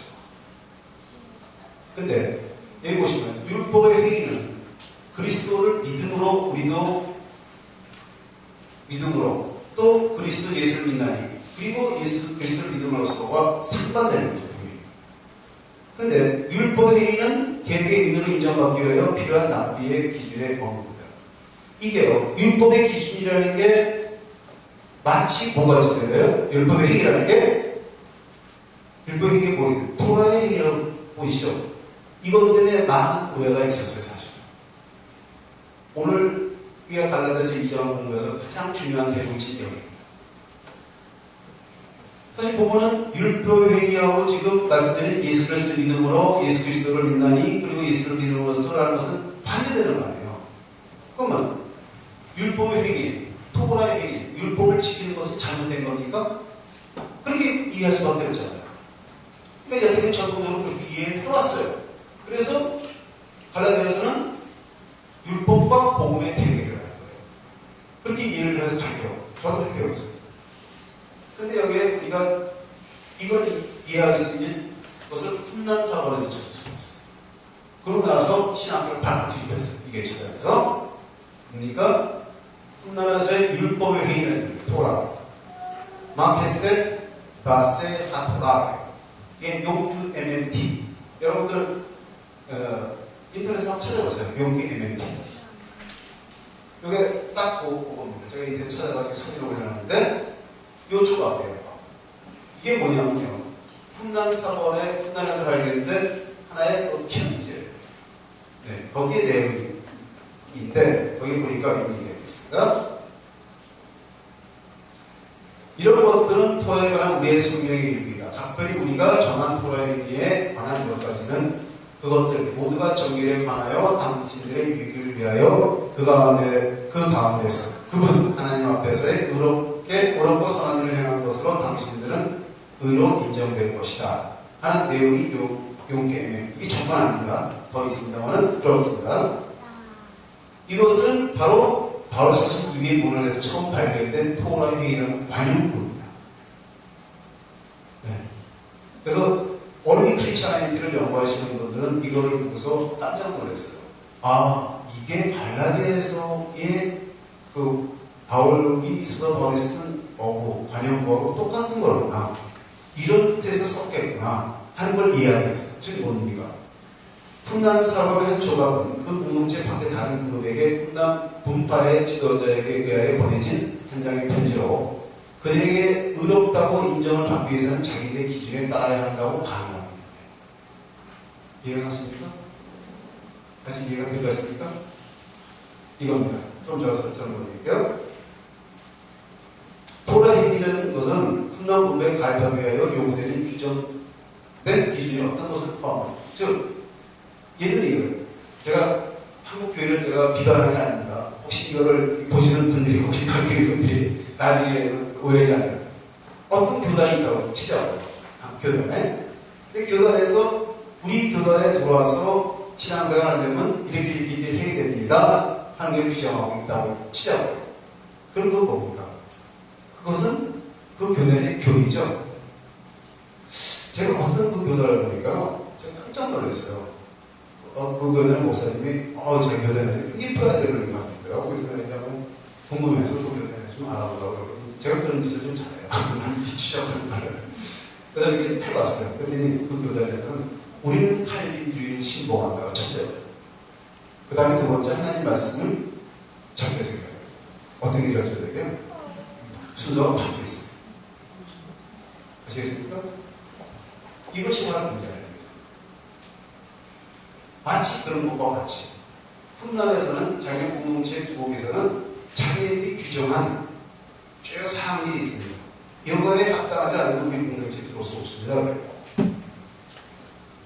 한국에서도 그렇죠. 한국에서는 이제 일반 성도들은 별로 그런 게 없지만은 목사님들 같은 게 그렇습니다. 목사님들이 이제 안수를 받기 위해서 교단에 들어가야 되는데, 그렇죠? 그 교단에 들어가면 그 교단에서 그 제시하는 규정이 있어요. 그렇죠, 목사님?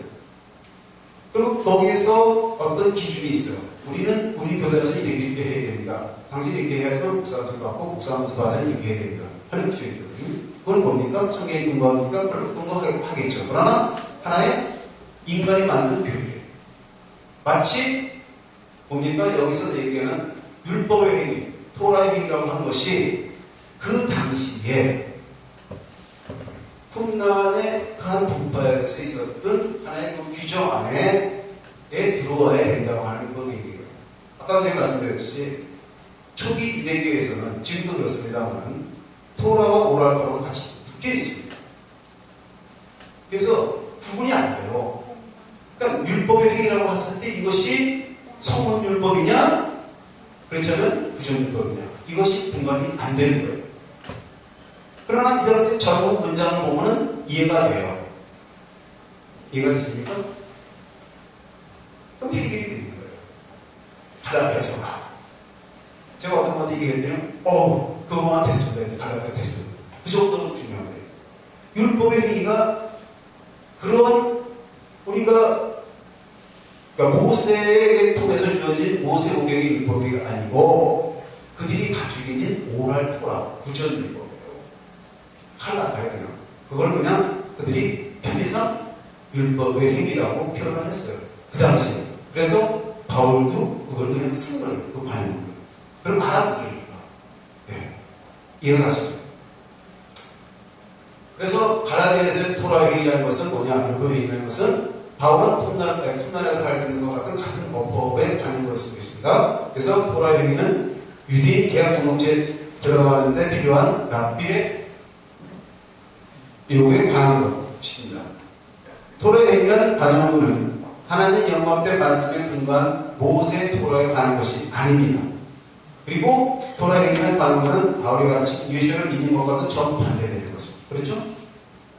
어떤 규정이 묶여야지 그걸 갖다가 지켜야지만 구원을 받을 수 있다? 아니죠. 구원은 예수님을 믿는 거예요.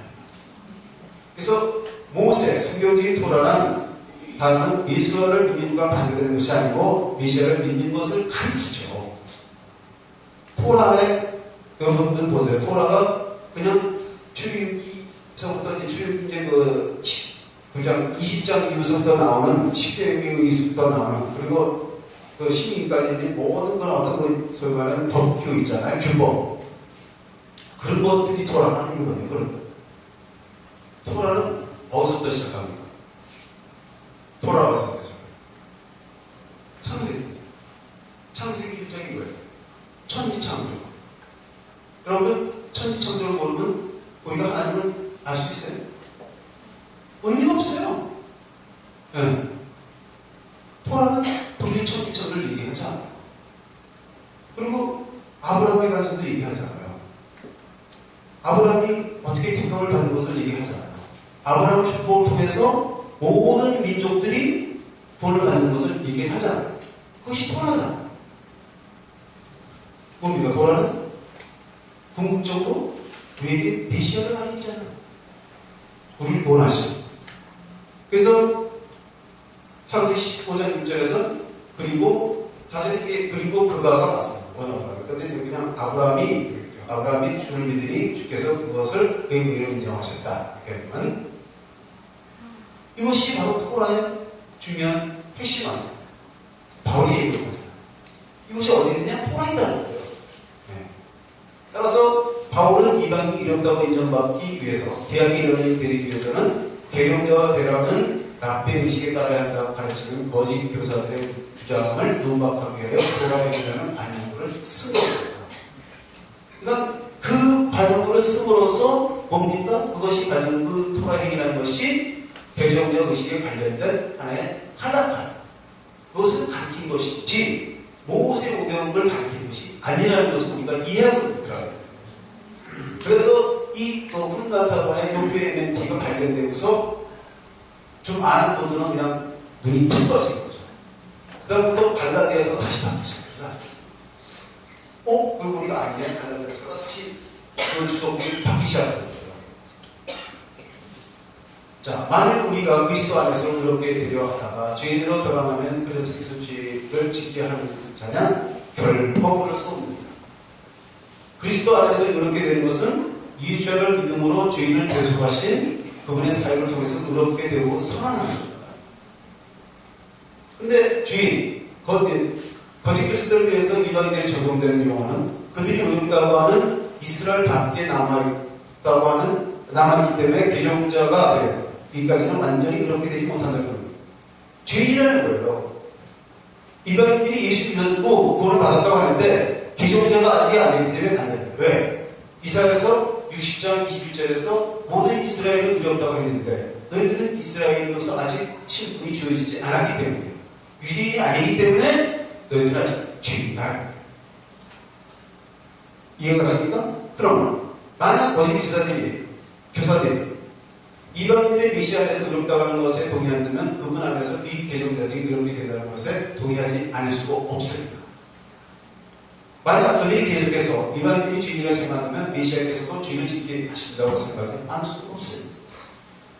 그래요? 이해가 가시죠?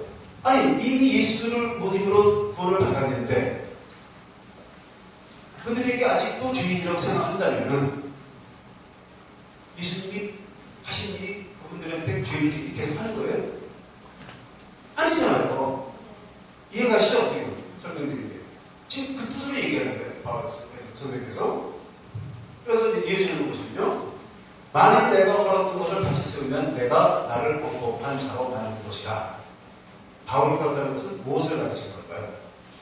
에베소서 2장 14절에 보면 그는 우리의 앞에 계시니라 그걸로 하나를 만드사 원수된 것, 곧 중간에 막힌 담을 자기 입죄로 하시고 법조문으로 된 계명의 율법을 폐했으니 이는 불로 자기 안에서 한 세 사람을 지어 화평하게 하시고 원수된 것, 중간에 막힌 담. 이게 뭡니까?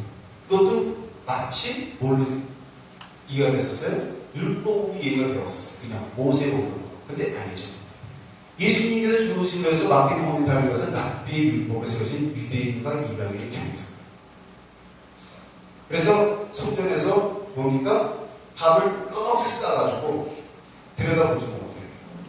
자기들이 하는 건. 이방인은 들어오지 못해요.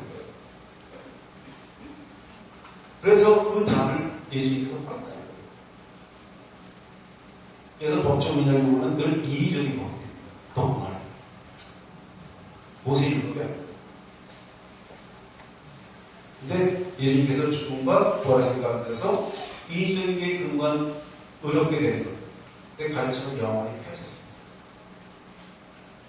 우리가 개종자가 되지 않아도, 우리가 유대인 신분이 되지 않아도 우리는 예수를 믿음으로 이스라엘 하나님을 예배할 수 있고 이스라엘 하나님께서 이스라엘과 계약을 하시고 축복하시고 그 계약 안에 우리가 들어갈 수 있어요. 내가 율법으로 말미암아 율법에 대하여 죽었으니 이는 하나님에 대하여 살게 하리라. 바울은 토라가 핑계 되었다고 생각하지 않습니다. 바울은 토라가 예수에게로 인도한다고 알고 있었습니다. 왜냐하면요, 로마서 10장 4절 예수와는 토라의 목표잖아요. 근데 여기 보면은 그것도 번역이 이상해요. 율법이 마침이 되노라. 그렇죠? 우리나라 관계에 보면 그럼 율법이 다 뭐예요? 끝났다고 생각을 하잖아. 근데 이 단어가 헬라어가 단어가 그 뜻이 아니에요. 목표라는 뜻이에요. 뭘? 뭡니까? 토라의 모든 목표는 누굴 가리키냐? 계시를 가리킨다는 거예요. 그래서 토라의 계시를 통해서 바울은 메시아 안에 사람들은 그분과 함께 죽었으므로 더 이상 토라의 저주 안에 있지 않다는 의미로 토라 안에서 죽어요. 이해가시죠? 우리가 예수를 믿기 전에는 토라는 뭡니까? 유대인들만에 적용되는 겁니까? 아니죠. 예수를 믿건 안 믿건 하나님의 법은 모든 인류에게 다 적용이 됩니다. 그렇잖아요. 우리가 예를 들어서 예수 믿기 전에 성경을 모른다 할지라도 성경 말씀이 예수 믿지 않는 사람들한테는 적용이 안 되는 겁니까? 적용되는 거잖아요. 그렇죠? 그러면 그때 우리가 성경을 갖다가 예수를 믿지 않는 사람이 성경을 아무리 들여다본다 할지라도 예수를 안 믿는다고 하면은 어떻게 돼요? 그냥 죄는 그냥 있어요. 그래요. 그러나 우리가 예수를 믿으면서 믿음으로써 뭡니까? 토라는 뭡니까? 예수를 말하면 죄를 진 자는 모두가 저주를 받게 돼 있잖아요. 그러면 페널티를 물어야 돼요. 그렇죠? 그러니까 죄를 짓게 되면 부정하게 되면은 죄 없는 동물을 피를 흘려서 제사를 지내면서 그런 속죄를 받아야 돼요. 계속해서 물에 들어갔다 나왔다 하게 돼요. 그렇잖아요. 그것이 궁극적으로 누굴 가리키는 거예요? 궁극적으로 메시아. 그러니까 메시아께서 그 모든 것들을 어떻게 했어요? 이루셨기 때문에 우리가 그 저주가 어떻게 돼요? 우리가 예수를 믿기 전에 저주가 내리지만 예수를 믿건 안 믿건 간에 그렇죠? 성경을 알다 할지라도 누구나 똑같아요. 유대인이라 할지라도 죄인의 예수를 믿지 않아요. 아무리 그 사람들이 동물의 제사를 지내고 해도 그거는 1년에 한 번밖에 유효하잖아요. 지금은 더욱더 유효하잖아요. 옛날에는 용키푸를 하기 때문에 1년에 한 번씩은 탁 그 제사를 받을 수가 있었어요. 대제사장에 의해서. 근데 예수님이 돌아가시고 나서부터는 어떻게 됐어요? 40년 동안 그 제사가 드려지질 않았어요. 왜요? 용키풀 때 그 제사를 지냅니다. 제사를 지내는데 양 염소 2마리를 잡아가지고 데려다가 하나는 주님을 위해서 한 마리는 아세살 양으로 보내줍니다. 그때 아세살 양을 들고 나가면서 아세살 양의 빨간 리본을 달아놓거든요. 뿔에다가 그걸 딱 떼가지고 성문에다 딱 달아요. 그래서 성전문에 달아서 나가서 저기 가서 떨어뜨려요. 그걸 내쫓아버려요. 그럼 다시 돌아오면 그게 어떻게 돼 있어요? 빨간색이 흰색으로 바뀌었다는 거예요. 근데 예수님이 돌아오신 4년 동안은 그게 바뀌지 않아요. 왜 그랬어요? 그 제사가 받아들여져요. 왜? 예수님이 오시기까지는 그 제사가 받아들여졌어요. 하나님 그렇게 약속을 하셨어요. 메시아가 오기까지. 그렇죠? 근데 오시고 나서는 그 제사가 받아들여졌어요. 그러니까 유대인들이 예수님이 오고 나서부터 제사를 드리지 못하니까 그들은 계속해서 뭐로 남아있어요? 죄인으로 남아있을 수밖에 없어요. 아무리 그분들이 토라를 지킨다 할지라도, 아무리 금식해서 피가 마른다 할지라도 제사는 안 받아들여요. 오직 예수를 믿음으로 말하면 우리가 토라의 저주에서 우리가 벗어날 수가 있어요. 그렇기 때문에 우리가 더할 거예요. 율법을 만면 율법에 죽었느니라 그래요. 내가 죽었어요. 왜? 내가 예수와 함께 죽었잖아요. 그렇죠? 토라는요, 이미 죽은 자들에게 토가 적용이 안 돼요. 여러분들 유대인들 장례식에 대해서 아세요? 유대인식 장례들 그 시체를 뭘로 감싸는지 아세요? 타이틀 감싸요. 그 다음에 타이틀을 감싸는 타이틀을 갖다 이렇게 감싸면서 뭘 자르고 시체를 딱 잘라요. 더 이상 이제 계명에서 자유가 되는 거예요. 안 지게 되는 거예요. 왜? 지체가 계명이기 때문에. 더 이상 저주가 없어요. 그런데 계속해서 뭡니까? 그들은 그걸 갖다가 하는 것은 계속 토라를 갖다가 그 하나님의 예수님의 그걸 무시하게 되어버리는 거죠. 그러니까 죄 지은 사람은 반드시 중요한 토라의 본거는 메시아 안에서 믿는 자의 죽음으로 충족이 됐습니다. 우리가 예수 안에서 죽었습니다. 그래서 바울은 다시 내가 그리스도와 함께 십자가 못 박혔느니 그런즉 이제는 내가 사는 것이 아니라 오직 내 안에 그리스도께서 사시는 것이다. 이제 내가 육체 가운데 사는 것은 나를 사랑하사 나를 위하여 자기 자신을 보내신 하나님의 아들을 믿는 믿음 안에서 사는 것이다. 예수의 복음과 부활 안에서 그분과 결합되는 것은 바울에게 주요한 초점입니다. 유대교에서 독자성을 찾은 우리가 이제 갈라디아서 1장 13절과 14절은 봤잖아요. 이제 더 이상 자기는 이전 사람은 존재하지 않는 거예요. 네. 왜? 예수를 믿기 전하고 믿는 나는 틀린 거죠. 그래서 새로운 나는 하나님의 아들 메시아 안에서 독자성을 찾았어요. 그러니까 내가 죽었다. 바울. 우리도 죽었잖아요. 여러분들 예수와 함께 죽지 않은 분들 계세요? 나는 안 죽었어요. 다 죽었잖아요. 예수를 믿는다고 고백하면 죽었다고 고백을 하는 거예요. 그렇죠? 그러면 그 안에서 이제는 누가 살아있어요? 예수가 내가 살아있죠. 우리가 모르네. 그걸 우리가 말씀 속에서 계속 확인하는 거예요. 그러니까 토라를 지키는 것은 그걸 확인하는 작업입니다. 네, 그분이 말씀이죠. 말씀이 육으로 오신 분이 예수님이잖아요. 근데 그 말씀이 또 이제는 영으로 오셨잖아요. 우리한테. 그래서 우리한테 우리의 마음 안에 새겨주십니다. 그래서 예수를 믿는 위에는 바울의 생활은 지금까지 마찬가지로 토라에 순종하는 것으로 우리의 생각하고 있습니다. 지금 다른 것은 하나님의 사랑의 표현으로 토라에 순종하는 것은 계약의 멤버십을 유지하는 것이 아니죠. 이는 그렇게 했어요. 구원은 받았지만 그거를 유지하기 위해서는 이 멤버십을 유지하기 위해서는 토라를 계속 잘 지켜야 되겠다 생각을 했던 거예요. 유대교는 그런 거예요. 네. 그러나 이제는 그게 아니죠. 바울에게는 계약의 멤버십, 의인은 여전히 죄인을 위한 메시아의 사역에 근거하는 예수님의 사역이 없이는 죄인을 살 수가 없습니다. 내가 하나님의 은혜를 피하지 아니하노니 많이 그렇게 되는 것이 율법으로 말미암으면 그리스도께서 헛되이 죽었느니라. 만약 계약의 멤버십, 이 유대인 신분, 혈통이나 개종교가 된 것을 근거한다고 하면 그것은 예수의 죽음을 필요치 않는 믿는다고 하는 게 그렇잖아요. 아니 내가 유대인이 되면은 구원을 받는다고 하는데 꼭 예수를 꼭 믿는다고 할 필요 없잖아요. 그러니까 유대인들은 지금도 그 생각이잖아요. 예수님 나 알아. 근데 우리는 유대인인데 뭐 그렇거든요. 그게 문제예요. 유대인 신분이 하나님 백성 안에 완전한 개혁의 멤버십을 뜻하는 것으로 가르치는 것은 사실상 하나님의 은혜는 필요치 않다는 것을 가르치는 것 같습니다. 자, 이제 2장을 정리해 보겠습니다. 바울은 예루살렘 지도자들에게 자신의 복음 메시지를 확인했습니다.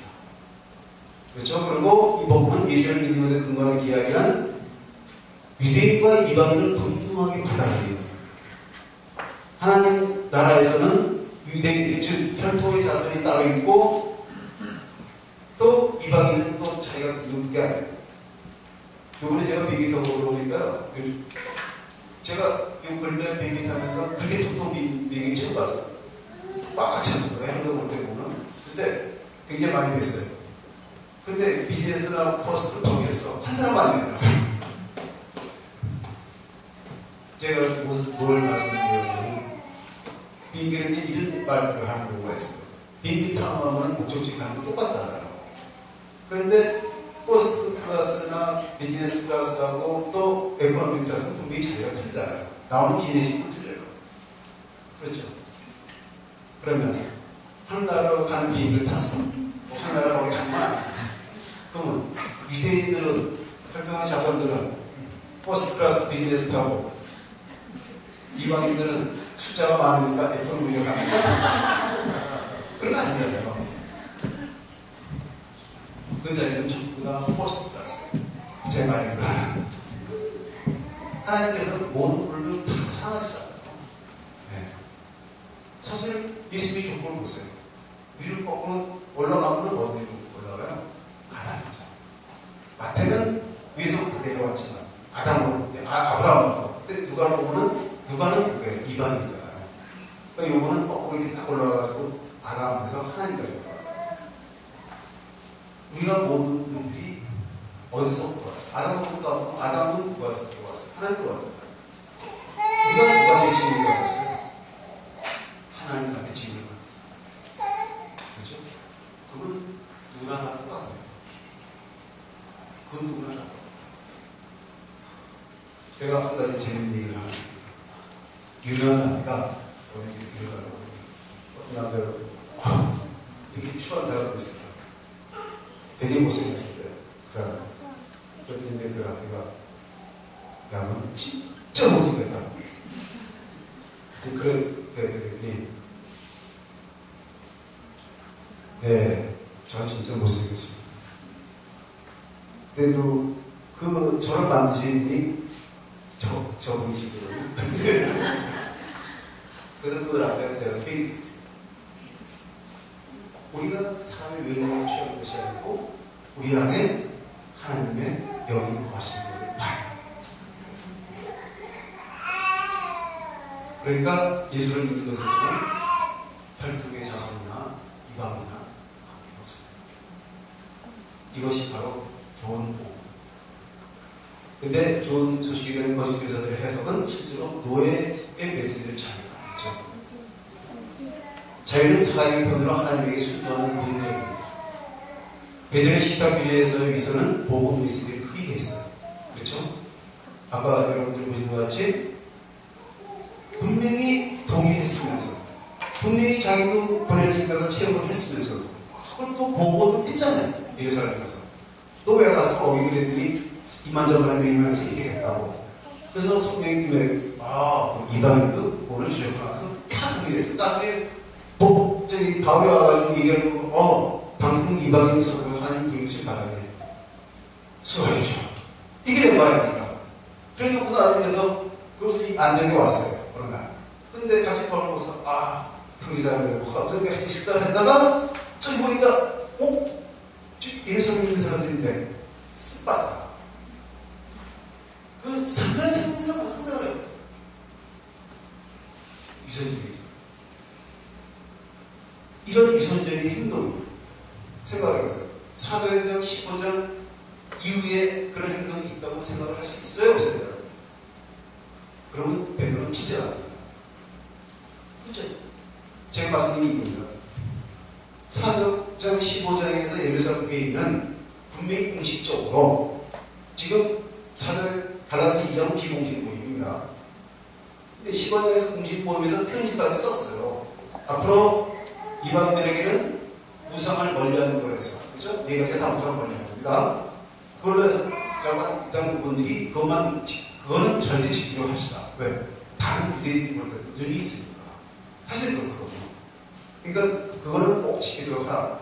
하고서 결정했는데 그것을 또 거기서 그런다고 하면 그거는 진짜 이중인격자죠. 그러니까 갈라디아서가 사도행전 15장 2절에 써야 되는 것이 분명하다는 거예요. 이해가 가십니까? 다시 한번 이거를 좀 확인시켜드리고 싶었어요. 그래서 그가 이방인 형제들과 시체에서 물러나 떠난 것은 그가 그들을 완전한 계약의 이름을 생각하지 않았다는 것이 사실입니다.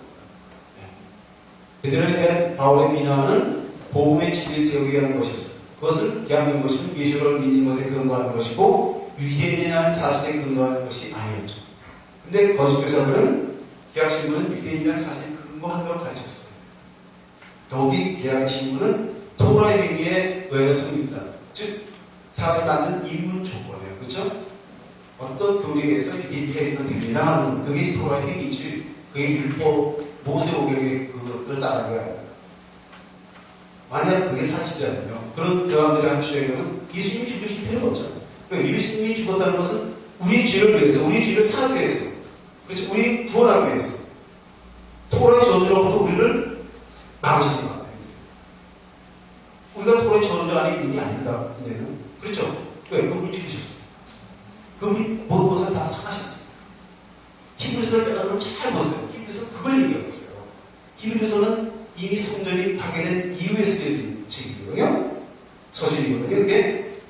근데 히브리서는 뭡니까? 누구한테 쓴 거예요? 유대인들한테 쓴 거예요. 그러면 유대인들이 생각할 때 이 성전이 없다. 죄사하면 어떻게 봐요? 그분들 항상 그거예요. 정교의식. 그러니까 그 히브리서에서는 그 먼저 언어이라는 것이 이게 구약이라는 것이 아니에요. 구약이 아니고 구약과 신약의 문제가 아니고 먼저 그렇게 만들어둔 제도들, 그렇죠? 레위족들을 세워서 제사를 진행해 준 것으로서 하는 것이 아니고 이제는 그분이 하늘나라 지성소에서 모든 걸 다 이루어요. 그리고 우리를 위해서 계속해서 어떻게 하세요? 중보하고 있어요. 그래서 이제 우리가 할 건 뭡니까?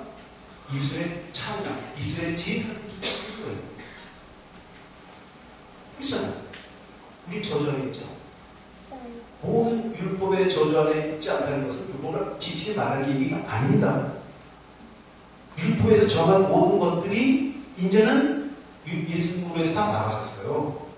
우리가 동물의 희생제물을 드리지 않아도 우리의 신앙 고백으로 우리가 회개함으로써 그것이 해결될 수 있다는 거예요. 이해가시죠? 네. 그 계약에 낸 것이 의인은 미시안에 있는 것이므로 유대인에 있는 것이 아닙니다. 유대인에 있는 게 아니지 않고요. 바울은 토라에 상반되는 말을 하는 것이고 다만 토라의 본래 기능을 설명해 주는 거예요. 지금 제가 설명한 바로 그런 겁니다. 그래서 참된 자유는 혹은 해방은 하나님을 사랑하는 표현의 하나로 하나님 편으로 하나님의 토라에 순종하는 능력입니다. 우리가 자유하게 살고 우리가 자유이기 때문에 토라에 순종하면서 살 수가 있어요. 그래서 참된 복음은 단지 예수를 믿는 것에 근거한 의의는 무엇인가를 더하는 것은 예수의 죽음과 하나님의 은혜의 피로성을 부정하는 겁니다. 우리가 여러분들이 토라를 지키면서 그것이 만약 더 강조가 된다고 하면 예수님의 죽으심을 부정할 수 있게 될 수가 있어요. 그게 이제 위험스러워요. 그렇죠? 여기 계신 분들은 절대 그러지 않습니다만은 그런 요즘에 이제 보면 한국에 저는 몰랐는데 뭐 이상한 데들이 많다고 하더라고요. 근데 그분들이 보면 또 꼭 안식일을 지켜. 왜 한식일을 지켜가지고 우리를 몰라내요? 그렇죠? 예. 네. 뭐 6월절 꼭 지켜야 된다고. 아니 6월절 지키는 게 구원의 기준입니까? 여러분들 유월절은 뭐예요? 우리가 죄 세상에서 나온 것을 기념하는 거예요. 출애굽기 뭐라고 했어요? 유월절은 너희가 노예 집 애굽에서 나온 것을 기념해서 영원히 지킨 규례라고 했어요. 그건 뭐예요? 죄 사함 받는 거예요? 아니에요. 유월절. 죄 사함은 언제? 속죄일. 그러나 예수님의 죽으심은 두 가지가 같이 따로 되어 있죠. 네. 유월절의 어린 양, 한편으로는 또 속죄, 용기풀. 그렇죠? 네. 네. 그건 아주 재밌는 거예요. 예수님이 부활을 하지 않으셨잖아요. 만약에 그냥 죽기만 해서 그게 메시아가 아니에요. 죽은 메시아는 메시아가 아니죠. 왜? 메시아는 제 대세자로서 지성소 들어갔다가 나와요. 살아가면 나와요. 만약에 제사에 들어갔다가 지성소에 죽어버리면 어떻게 돼요? 그 제사가 들으신 게 아니에요. 그러니까 예수님이 들어가셨다가 지성소에 들어가서 나오셨다고요. 하늘의 지옥에서. 그러니까 그분이 진짜 대제사예요. 그렇죠? 그걸 보여주시면서 하나님께서 다시 이제 오시고 예수님께서 어떤 옷을 입고 들어가셨어요? 무덤에. 세마포는 어떤 때 입어요? 지성소 들어갈 때 입었어요. 하늘나라의 지성소의 옷을, 그 옷을 입고 들어가셨어요. 그렇죠? 그분이 지금은 우리를 위해서 죽은 거세요. 그러나 언젠가 다시 왕의 모습을 보세요.